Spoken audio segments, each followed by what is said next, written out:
Giving you bubblegum Barbie vibes today. I apologize for the high ponytail. I don't think I've ever worn a high pony on my channel before, but today's washing day and my roots were just barely hanging on for life, so bear with me. Hello guys, it's Julia. Welcome back to my channel. Today's video, one of my favorite videos of the year, my best edition of this you will see in about a week or so. But today, I just wanted to go through all the worst products I tried in 2019. And there actually really weren't a ton of them. I think I did a pretty good job of being mindful enough with my purchases where I wasn't adding things to my collection that I didn't think I was gonna like. I do pretty extensive research on products before I add them to my collection or buy them usually. So I think just by habit, the majority of things I try out I like because I was either recommended them by somebody who has similar makeup taste to me, or I just like read reviews and heard it was a good product. But of course, there are always some things I try out that just don't work for me for one reason or another. And I wanted to just go through some of the worst things I tried in 2019 because there were a few of them. Full details of this pastel Barbie, I don't know what this is, makeup look should already be on Instagram. This is the third teddy bear jacket I've ever bought, and I am forever wearing these. I hope we don't leave this trend in 2019 because even if it goes out of style, I will not stop wearing them. That is all I have to say. Without further ado, let's jump into the roast. Alright, so I do have my list of products I'm talking about on my phone just because most of these things I don't really have in my collection anymore. I do tend to declutter things I don't like and just pass them along so somebody else can get use out of them and hopefully like it better than I did because everyone has different tastes, of course. So to remember like what I actually really did not like this year, I had to kind of go through all my new makeup releases, favorites, and fails videos. I went through so many of my videos this year and just started to remember some things that I've like selectively blocked out of my memory that they were that bad. So number one, probably one of the biggest like womp womp disappointment moments for me was the Glamlite Pizza palette. I don't have this one anymore, but I bought this, I want to say at the end of the year in December, and it actually took about a month and a half for it to arrive. I did not enjoy the Glamlite shipping process and the customer service was pretty unresponsive, so I didn't really have that great of a buying experience in general. Obviously Glamlite does have kind of a gimmick of like food themed things going on with their products, so it's pretty much just like bait for bigger influencers to do review videos, and there were like plenty of bigger influencers reviewing this Glamlite Pizza palette and most of them were saying that it was good. So I was very excited to get my hands on it,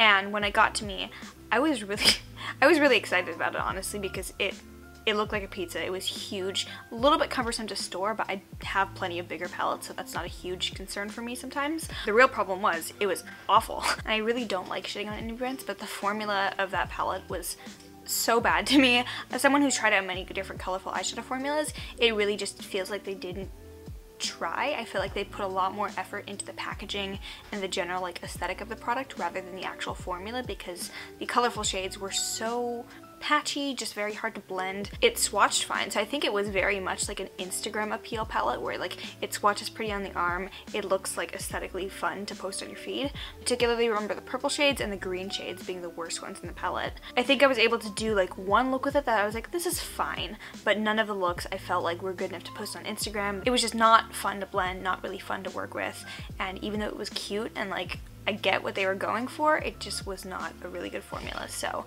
that actually held me off from trying any other Glamlite palettes. They've come out with like a taco palette, a burger palette. They're wild and out here. So I actually really liked the color scheme of the taco palette, I believe, but just because I knew I did not like the pizza palette's formula, I haven't tried anything else from Glamlite and I don't really know if I will. That was a big disappointment. It was also like $40 something, which is pretty expensive for an indie brand. I get that it was a very big palette, but the formula was so lackluster. It really just feels like they put all the effort into the actual like packaging and the gimmick of the product rather than the actual formula. Probably the worst foundation that I tried this year was the Kevyn Aucoin Balm Foundation, and this one I was actually really excited about, so I was very sad that this didn't work out for me. I really like Kevyn Aucoin as a brand. I like a lot of their products, and I feel like during summer especially, every brand was coming out with foundations and there were a few select ones that really caught my eye. This was one of them. It was this foundation balm meant to be like a very full coverage potted product that you were able to use a very small amount of to get a really nice even full amount of coverage without it looking very cakey on the skin. That's like the benefit of having a very thin product like that. Also just the way that they marketed it, I have come to realize that I'm very susceptible to like pretty language in advertising, so it was like silky balm foundation. I really felt like it was going to be just this like thin, easy to blend, flexible, I guess, base to my skin. Ugh. Somebody lied to her several times and told her that she was fly, hot, and sexy and beautiful, and she's nothing like that. She's nothing of the sort. If you have any semblance of a dry patch on your face, this will cling to it, emphasize it, make it worse, honestly. Even then, I was like testing out this foundation at a time that I had relatively clear skin. So like my skin was doing the best that it had been doing in a long time, and it still looked so bad on me. It was a very heavy looking, very drying foundation. No matter how little or how much I used of it, it just could never really look good. And I think I gave this one a fair shot. I tried it like 5 different times with different primers, different like levels of moisturization, and then I just had to accept like, oh, it's really bad. It also did not last very well. I think it would break up around the 6th hour, which was not good. And for such an expensive foundation with such beautiful marketing, I was really disappointed in that formula. So yeah, the Kevyn Aucoin foundation was a huge fail for me this year. I feel like I was one of the only people who did not like this concealer, which is kind of weird to me. But the e.l.f. Camo Concealer, pretty sure this was released earlier in the year. I feel like e.l.f. has really been flying under the radar this year. I haven't really seen a ton of their new releases. I also have not ordered from them in a long time, but this concealer was really hyped up. And while I haven't really seen anyone talking about it lately, I feel like I was seeing this concealer everywhere in everyone's drugstore favorites videos. Basically, it was just a very thick full coverage concealer, which has kind of been the trend as of like the last 3 or 4 years. Huge doe-footed applicator, so very reminiscent of Tarte Shape Tape, and it was super hyped up. So I purchased this one online, I believe. The shade I got for myself was really not a great match. I felt like the shade range and the undertones of that concealer were very weird, because the shade that I got I feel like was probably the closest thing in that line to my actual shade, but it was still too light. I feel like the shade up that was in the same undertone was like way too dark for me. There was like a huge gap in between what I wanted. Shade issues aside, this concealer looks egregious on the under eyes. My under eyes have never really been a problem area for me, but when I was using this concealer, I was like, wow, do I have like wrinkles in my under eyes? Am I just naturally suddenly getting creases all of a sudden? Not only did it crease heavily throughout the day, it also, no matter like how little or how much powder I used on it, it would always get this like crepey, kind of like fake looking texture to my skin. And it was very noticeable because like the rest of my skin would be like nice and dewy and fresh, foundationed and beautiful, and then like my under eyes would just be like, ugh.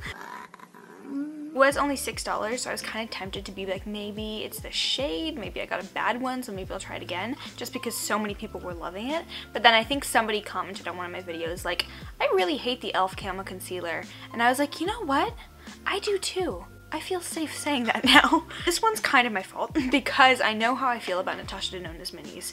They're not good. My worst of 2018 video included the Natasha Denona Mini Lila palette. That was terrible. I also really did not like the mini Natasha Denona Blush and Glow. The Natasha Denona minis are just not the same quality as her bigger products. They're never worth the money. I would never pay like more than $5 or $6 for any of those. Just they're not good. I can appreciate higher end brands making minis like that so that people can try out the products for a lesser price, but it doesn't really mean anything if the formula of the product that you're selling in the mini is not the same as the actual product. So even knowing that, I made a dumb bitch decision. Natasha Denona came out with the Mini Diamond Glow palette earlier this year. It was this cute little duo. It was like a little pink, like very stroby blush slash highlighter thing, and then like a diamond powder, which was supposed to be a very like glittery topper sheen thingy. Kind of like the Fenty Beauty Diamond Bomb, I believe. It was like supposed to be that kind of vibe. Also, the fact that there were already reviews out of this one. It's not like I got this one like when it first launched.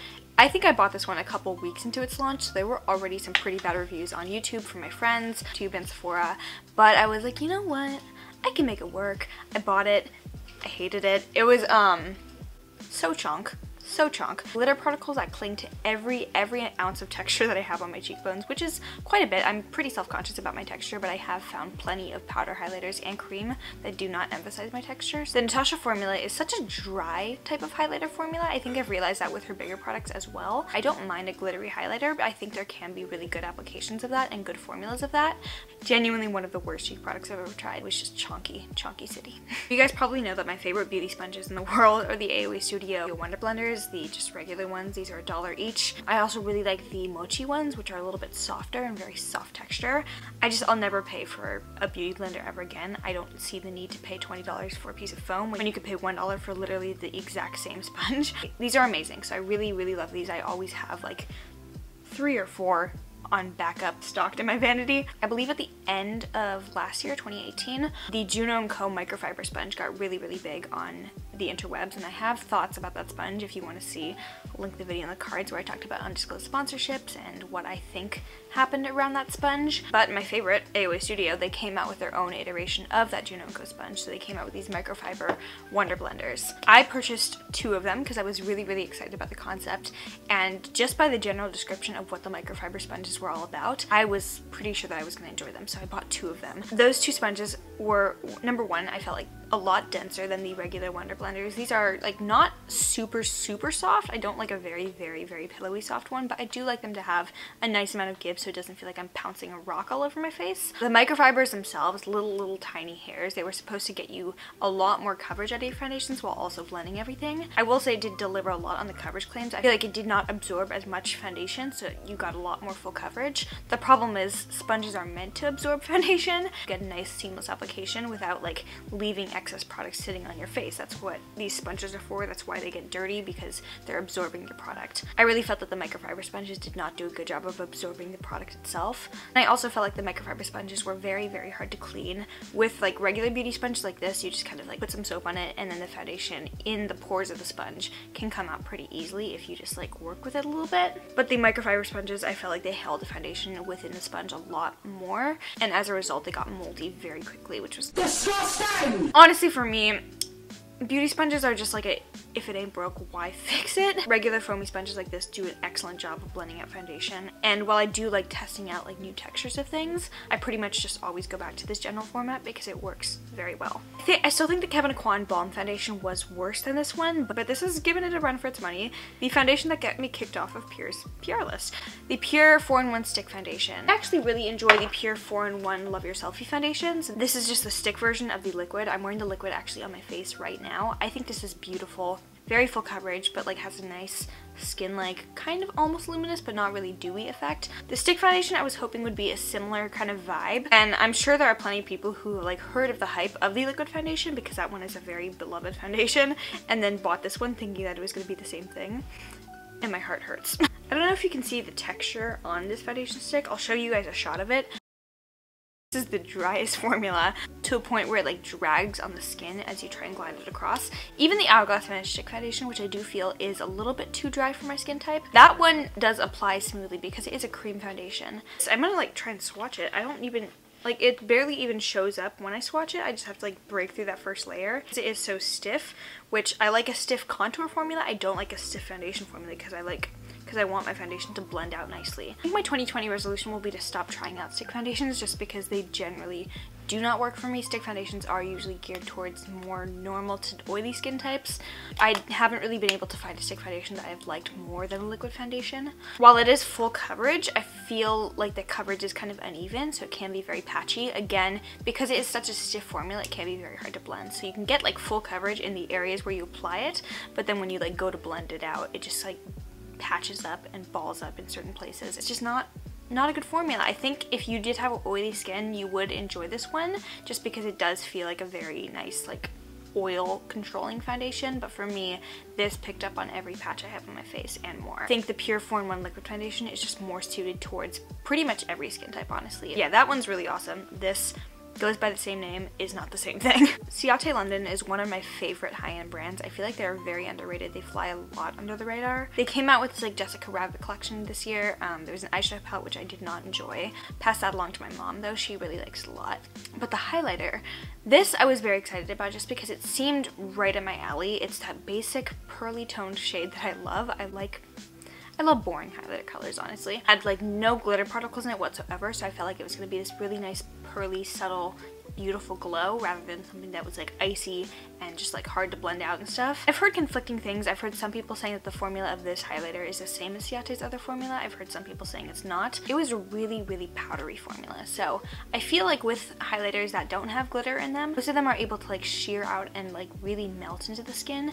This one I felt like just sat on top of it, so I felt like it looked very chalky on the skin. It also faded really quickly, so even though I was able to get like a somewhat nice glow going on if I layered on a decent amount, amount of it. I felt like it would just fade from my skin super quickly throughout the day, which was not something I encounter through a lot of higher end highlighters, so that was kind of shocking to me. I was really underwhelmed by this highlighter. The Fenty Beauty Pro Filter Concealer. At first, when I tried this one out, I was like, this is okay. Well, maybe not going by my face here. I look like I smell shit. I was really underwhelmed with this one. I expressed that I was like underwhelmed, but I didn't hate it.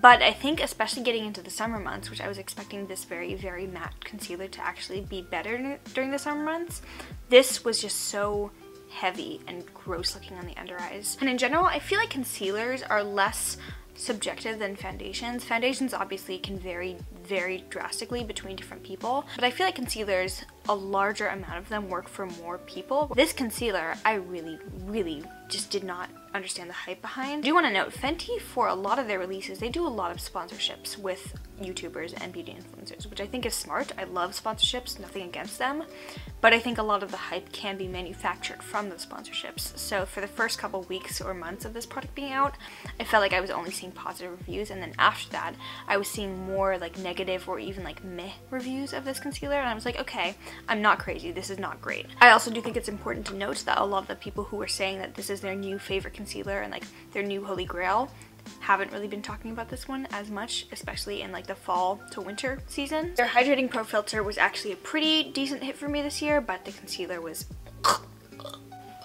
Y'all make me sick!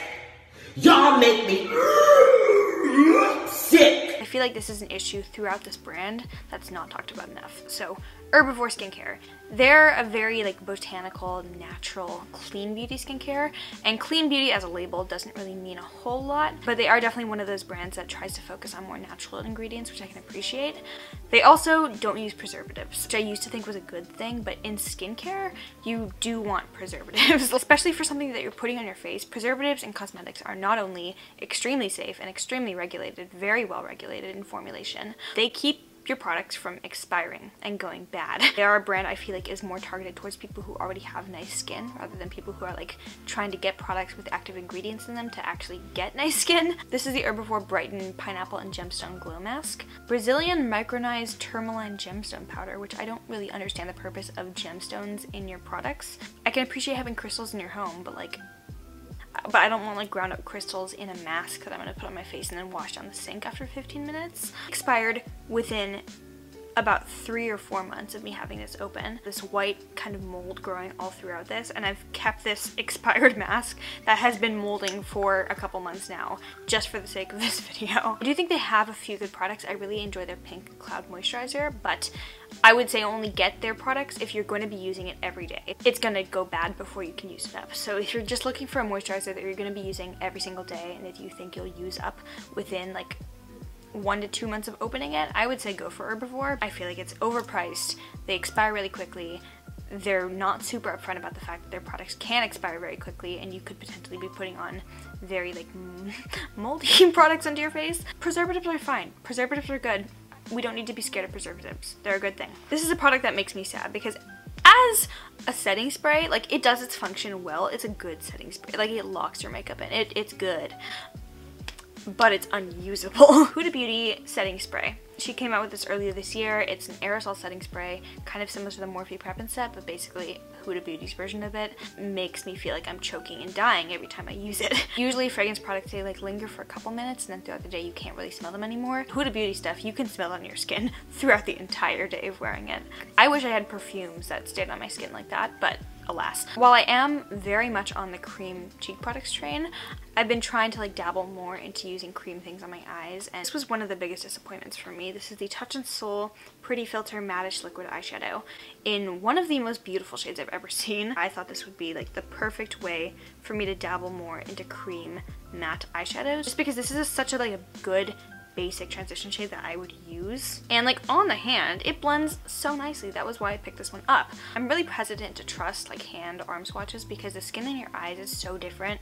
Number one, the skin on your eyelids is super oily. The things just don't last the same way or blend the same way that they would on your hand. It was just super hard to work with on the eyes. I feel like I would put it on like a decent amount, I'd go to blend it out, it would look like decent, I move my brush in the wrong way, gone, like it disappears. Powder eyeshadow just looks so much better better, so much more like seamlessly and effortlessly blended, and it's a lot easier to work with. Like, this requires a lot of work to get it to look nice. There's a lot of powder eyeshadows are good enough formulas that you can just kind of like and it's good.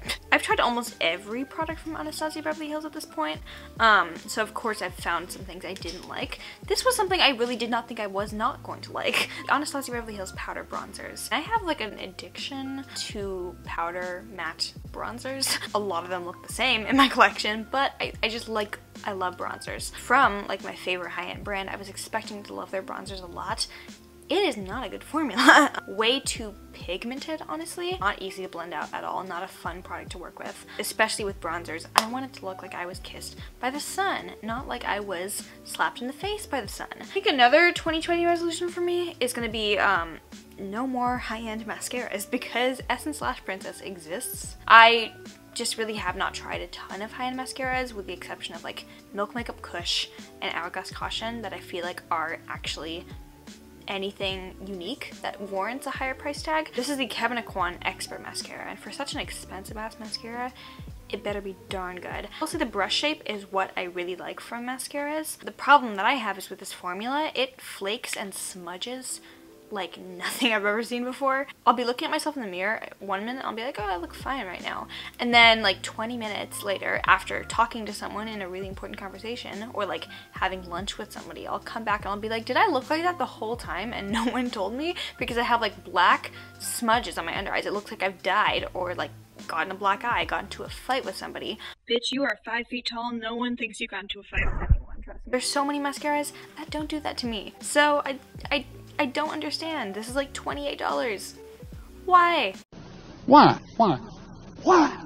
Why? Why? The Boscia Cactus Water Moisturizer. They are a Japanese brand, so special place in my heart. Gotta rep the motherland, but they're really interesting texture. I love textures.